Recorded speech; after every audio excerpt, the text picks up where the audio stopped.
सवाल करेंगे लाभ और हानि का कि कोई व्यक्ति जो है एक घर खरीदता है, ठीक है, उस घर को बनवाता है यानी मरम्मत करवाता है। घर बढ़िया नहीं था, उस घर की मरम्मत कराता है, फिर उस पे कुछ लाभ देकर बेच देता है, तो वह कितने में बेचा, ये वाला प्रश्न करेंगे। जैसे चंद्रकांत ने एक घर 2 लाख रुपए में खरीदी। 2 लाख रुपए में क्या खरीदा? एक घर 2 लाख रुपए में खरीदा। उसकी मरम्मत पर 50,000 रुपए लगाए, यानी घर को बनवाने में उसका खर्च कितना हुआ? 50,000। तो मुझे ये बताइए कि क्रय मूल्य घर का क्या होगा? घर को कितने में खरीदा? इसके पीछे भी हम लोगों ने जहां मरम्मत कराया जाता है उस मरम्मत का खर्च या बनवाने का खर्च या एक जगह से दूसरी जगह ले जाने का खर्च, वो दोनों को जोड़ देते हैं तब क्रय मूल्य मिलता है, ठीक है। तो 2 लाख रुपए तो वो घर खरीदा प्लस 50,000 रुपया क्या किया? मरम्मत कराया। तो टोटल क्रय मूल्य हो गया 2,50,000। इतनी बात क्लियर है।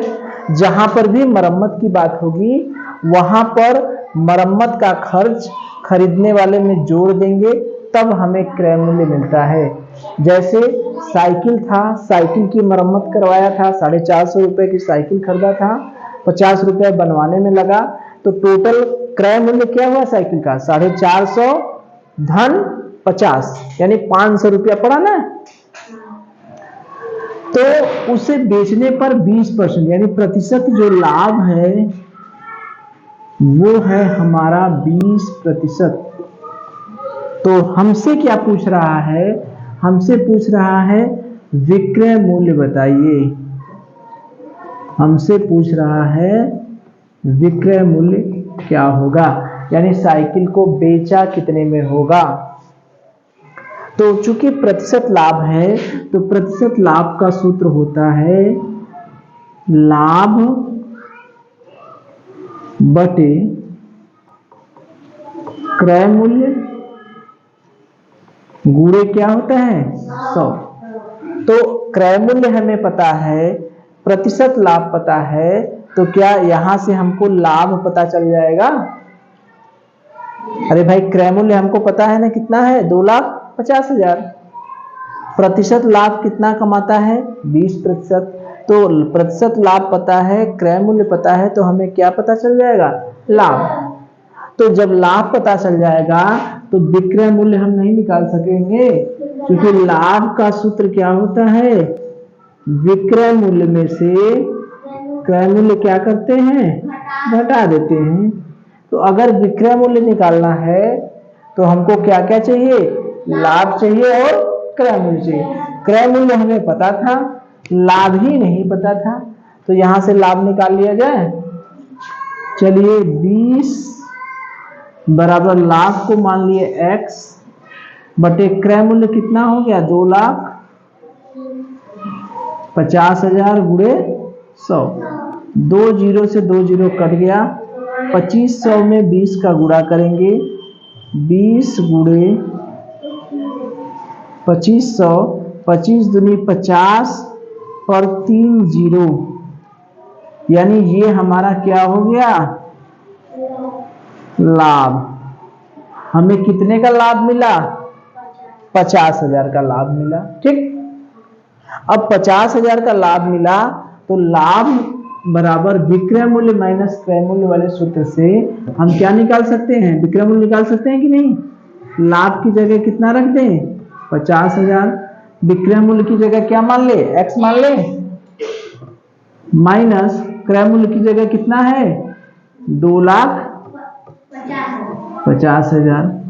अब देखिए x को इधर रहने दें, पक्षांतर करेंगे तो ये ऋण है, इस बगल आएगा तो क्या हो जाएगा? धन, यानी 50,000 ऐसे कर दें x 50,000 धन 2,50,000, यानी कितना हो गया? 3 लाख रुपया, यानी 3 पर 5 शून्य, ये यक्ष क्या है? विक्रय मूल्य हमारा हो गया 3 लाख रुपया। बस यही हमारा क्या है आंसर। कौन सा आंसर है? तीसरा। तो प्रश्न क्या था कि चंद्रकांत 2 लाख रुपए में घर खरीदा। कितने में? 2 लाख रुपए। तो यहां पर दिमाग में ये बनेगा कि ये 2 लाख रुपए ही क्रय मूल्य हुआ, लेकिन आगे क्या कहता है, उसकी मरम्मत पर 50,000 रुपए खर्च किए। यानी घर खरीदने के बाद घर बढ़िया था? नहीं था। घर को बनवाने में 50,000 रुपए खर्च किए। तो क्रय मूल्य हमारा कैसे निकलेगा? 2 लाख का मकान खरीदा और 50,000 बनवाने में लगा, इन दोनों को जोड़ दिए तब जाके हमारा क्या हुआ क्रय मूल्य। तो क्रय मूल्य 2 लाख और 50,000 जोड़ दिए क्या हुआ 2.5 लाख। आगे क्या कहता है, यदि उसे 20% लाभ पर बेचना चाहता है, लाभ कितना कमाना चाहता है 20%, तो हमको विक्रय मूल्य बताइए। तो प्रतिशत लाभ में कहीं विक्रय मूल्य आता है? प्रतिशत लाभ का जो सूत्र है लाभ बटे क्रय मूल्य गुणे 100।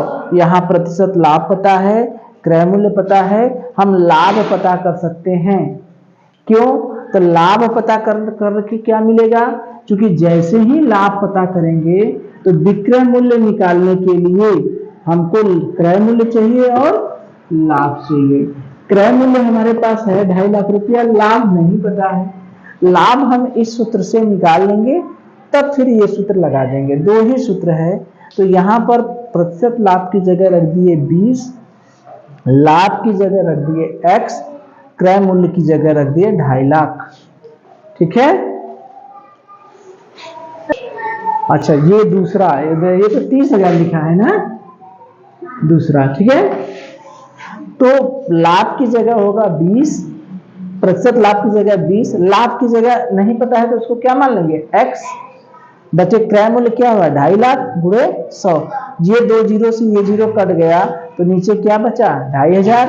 पक्षांतर करेंगे, ये नीचे है भागा में है, इधर जाएगा तो क्या हो जाएगा गुणा में, दोनों का गुणा कर दिए, आ गया 50,000। यानी लाभ हमारा 50,000 मिल गया। लेकिन हमको निकालना क्या है विक्रय मूल्य। हमको क्या क्या पता है, लाभ बराबर विक्रय मूल्य माइनस क्रय मूल्य। क्रय मूल्य पता है, लाभ पता है, तो विक्रय मूल्य नहीं निकालेंगे। विक्रय मूल्य क्या मान लिए x। अब देखिए लाभ की जगह 50,000, x की जगह क्रय मूल्य की जगह 2.5 लाख। ये ऋण है, x को एक साइड में रख दे, इसको पक्षांतर करेंगे, पक्षांतर करने में ऋण है उधर, इधर आएगा तो क्या हो जाएगा धन, दोनों जुड़ गया 2.5 लाख, 50,000 और 2.5 लाख दोनों मिलके क्या हो गए 3 लाख। कौन सा ऑप्शन है? दूसरा। ठीक है। चलिए।